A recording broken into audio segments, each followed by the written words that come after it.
Bienvenidos a Enfoques. Hoy vamos a tratar un tema, el marketing político. Asociamos marketing con la economía, con la producción, con algún comercial, con un producto que adquirimos, pero la política también es un producto. La idiosincrasia venezolana, cómo se ha desarrollado el marketing social y político desde Pérez Jiménez hasta nuestros días. Un tema que queremos abordar para sensibilizar y hacer una pequeña introspección de qué somos como ciudadanía, qué somos como venezolanidad.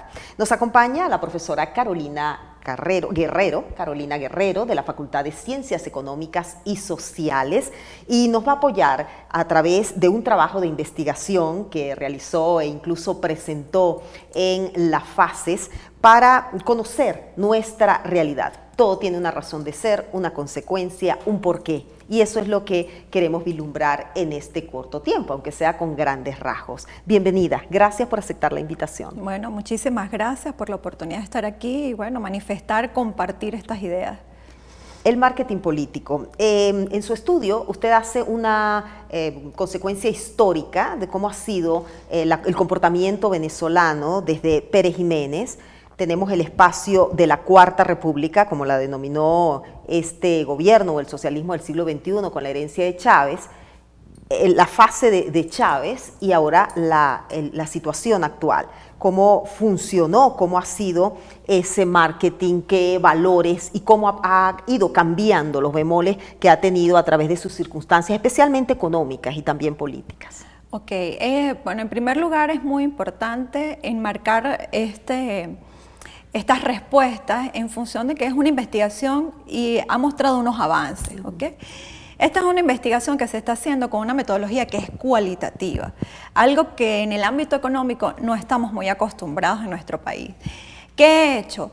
Tomar todo lo que es la publicidad, tanto a nivel de propaganda comercial como de propaganda política, para ver las huellas que ha dejado los distintos gobiernos que hemos pasado en Venezuela, qué huellas dejan en las propagandas que nos permitan leer a nosotros los mensajes que está llevando a nuestro consumidor y de esta manera poder leer desde la economía los impactos, los efectos que ha tenido en la mentalidad del venezolano, en su conducta, de qué manera ha influenciado o manipulado la conducta del venezolano. Yo en esta investigación me apoyo en algunos documentos donde se argumenta que la frontera entre la propaganda y la publicidad, es decir, la publicidad comercial y la propaganda política, se desdibuja. Realmente es marketing político, las dos son publicidad, los dos están vendiendo un producto en el mercado, ¿ok? Tanto el que vende el producto de consumo masivo, desde un jabón de baño, desde un champú, desde un cosmético, desde un alimento, hasta aquel que está vendiendo su propuesta ideológica. ¿Okay? Se vuelve todo un producto. Y de ahí nosotros vemos desde Marcos Pérez Jiménez, que fue cuando lo enmarco en esos periodos, precisamente porque en Marcos Pérez Jiménez fue cuando tuvimos las dos primeras programas de televisión. El primero era oficialista y el segundo fue meses posterior, abren a Radio Caracas Televisión. Entonces las compañías de publicidad vieron como una gran oportunidad utilizar estos medios de comunicación masiva para transmitir sus publicidades y vender los productos. En el periodo de Marcos Pérez Jiménez se caracterizó por ser un periodo capitalista, de boom petrolero, de capitalismo rentístico por la explotación del petróleo y en otros casos por la alta inversión en infraestructura, ¿no? Y por supuesto, pues este boom petrolero permitía altos niveles de poder adquisitivo y eso fue muy bien aprovechado por todas las compañías que manejaban la publicidad en nuestro país para ese momento, para bien o para mal, pero fue aprovechado. Y en el caso del periodo de lo que se ha denominado socialismo del siglo XXI para las afueras de nuestro país, pero para nuestro interior, la revolución bolivariana, se ha utilizado los medios de comunicación masivos, los que a ellos les interesa, para vender su ideología como un producto, ¿no? Como un producto. Es así, y como incluso, por ejemplo, con la reglamentación de la ley resorte, donde hay obligatoriedad por parte de los medios radiofónicos, audiovisuales, de transmitir esa propaganda, son muchas cantidades veces al día y sumando horas en las cuales se está transmitiendo esa ideología, lo que queremos, e incluso para los que son adeptos a esta filosofía o a esta condición política, lo repiten, se convierte como una muletilla. Cuando van a defender es lo mismo que dijo el presidente o la misma frase que utilizó, es lo mismo que yo hago para defender ese proyecto político.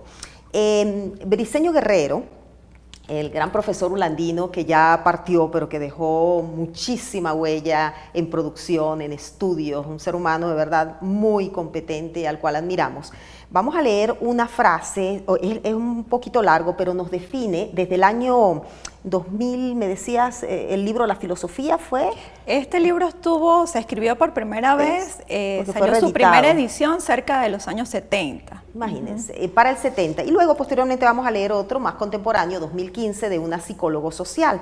¿Qué decía él de la idiosincrasia, de la forma de ser del venezolano? Un pueblo mestizo, de cultura sincrética. Tenemos una cantidad de factores que nos envuelven, algunos antagónicos, y nos hacen ser como somos, tan diferentes y tan especiales. Las frases que manejamos, que es un venezolano, no todos, pero en forma general, como cultura. En el trabajo, el manguareo. En la educación sistemática, el caletrazo. Mal digerido de manuales por parte de profesores, el apuntismo. Y el vivapepismo por parte de los estudiantes. En la vida social, la mamadera de gallo. En la producción literaria y artística, el facilismo. Aquí él hace una salvedad con signos de un lenguaje literario y un estilo, sí se encuentran, pero hay que buscarlos mucho. En la política, el bochinche, el caudillismo, el golpismo. En las posiciones de responsabilidad, el paterrolismo, el guabineo. En la lucha por el mejoramiento personal, el pájaro-bravismo, el compadrazgo y la rebatiña. En la religión, el ensalme, la pava, la mavita, el cierre, los muñecos y las lamparitas, entre otros. Es evidente, por otra parte, que en los proyectos, quehaceres y opiniones predominan la emoción, somos demasiado emotivos sobre el pensamiento, la racionalidad, la magia sobre la razón, algo tiene que pasar, el mito sobre la historia y la corazonada, a mí me late, sobre el cálculo frío. Hagamos un poquito de comentarios sobre esto, qué es lo que nos define. Sí, yo creo que es muy importante hacer como quizás una abreboca a ese análisis, y es que desde la economía, como desde los economistas innovadores, estamos considerando nuevos elementos para el análisis de la economía y del comportamiento. Y los elementos vienen de la cultura y de lo que la cultura aporta o cómo la cultura ha tenido influencia en la conducta de nosotros, los venezolanos, como consumidores, ¿no? Sobre todo en un aspecto básico que es en el factor que tiene que ver con los gustos y preferencias del consumidor venezolano, que es lo que nosotros llamamos en economía lo subjetivo, pero que determina definiendo una decisión dentro del mercado. Entonces, fíjense que Briceño Guerrero explica que entre nosotros hay unas fuerzas ocultas, ¿no? Que es producto de ese cruce de razas, ese cruce entre blancos, indios y negros, pero que el venezolano acepta al blanco y lo ve como lo máximo, como lo maravilloso, como lo espléndido, pero oculta dentro de sí el comportamiento quizás o su origen de la raza negra, de la raza india.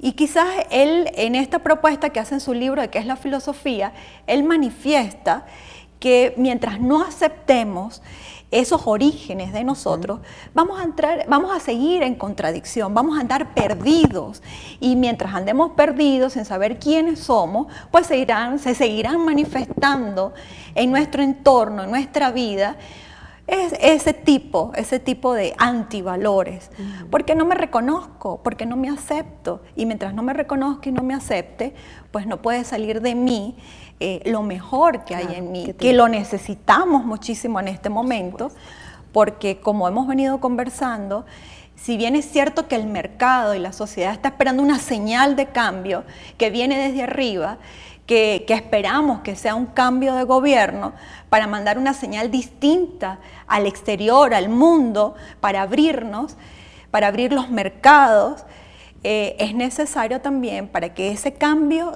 sea permanente, se sustente en el tiempo, que haya un cambio en nosotros, en el venezolano, en esa conducta que describía a finales de los 70 Briceño Guerrero en su libro ¿Qué es la filosofía? Vamos ahora con Yorelis Acosta, psicólogo social de la Universidad Central de Venezuela. Lo importante es que estamos hablando 1970-2015. Es importante, hay un cambio de siglo incluso, pero algunas cosas se mantienen en todo este transcurrir. Ella destaca lo siguiente: podemos definir nuestra identidad vinculada a un país con recursos naturales, donde la belleza aparece como rasgo valorado, con gente buena, pero también plagada de rasgos negativos, lo cual compensamos con la sobrevaloración de rasgos socioafectivos positivos, la alegría, la amabilidad del venezolano. Esta dimensión incorpora un elemento adicional de viveza, que ya hemos llamado tanto la viveza criolla, y adaptabilidad, que en ocasiones puede relacionarse con expresiones conductuales de baja moralidad, que no necesariamente nosotros la vemos de manera negativa. Él es el vivo.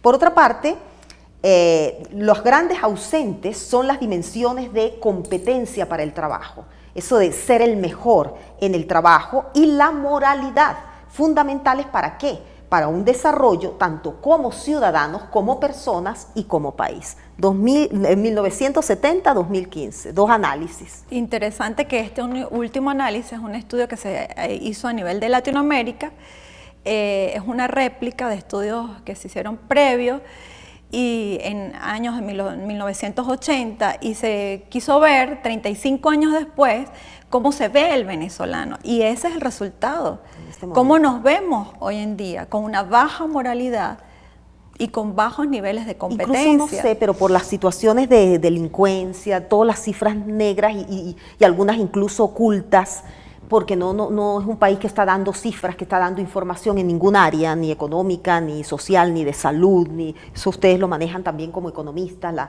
inflación la calculamos, pero no hay, hace muchos años que el Banco Central de Venezuela no destaca esto, pero sí vemos que desde ese 1970 a este 2015, cuando se hace este estudio muy contemporáneo, muy actual, para este 2017, la parte de moralidad creo que se ha perdido aún más.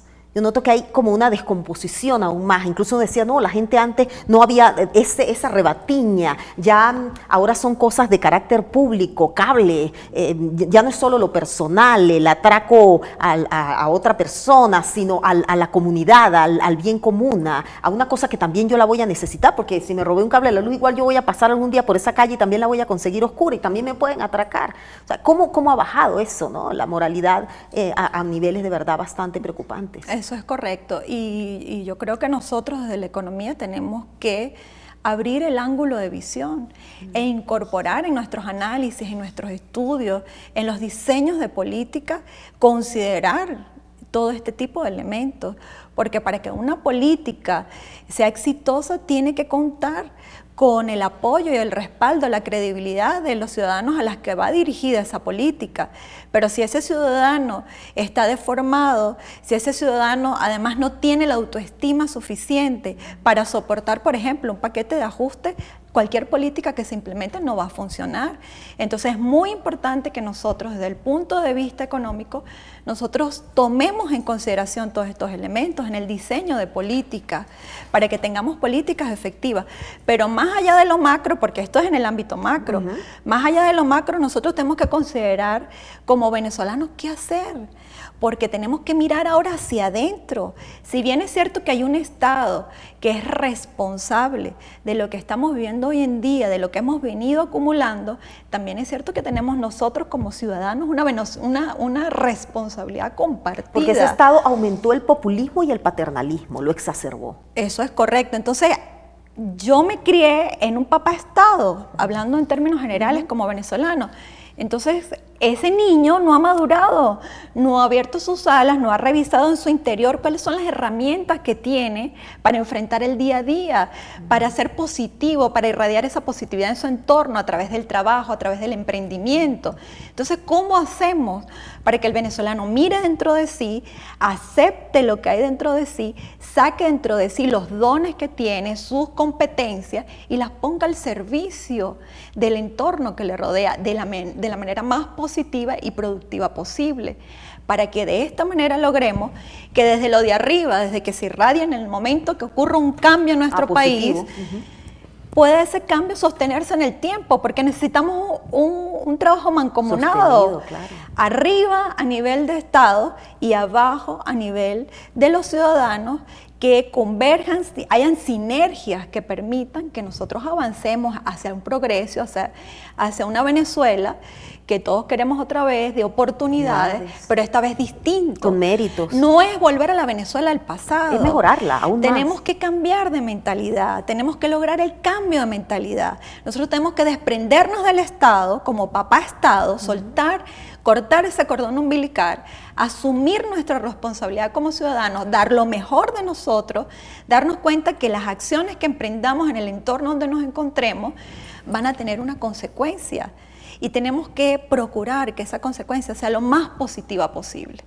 Bien importante. Y sí se puede, esa frase que se ha dicho mucho, porque vemos cómo cambiando las condiciones el venezolano cambia. Ahorita con la diáspora, con tanta gente que constantemente a cada hora se va del país, porque es una situación que no se detiene y más bien nos preocupa porque la vemos en incremento, el venezolano allá, en cualquier país que va, dependiendo de esas condiciones, actúa de manera distinta.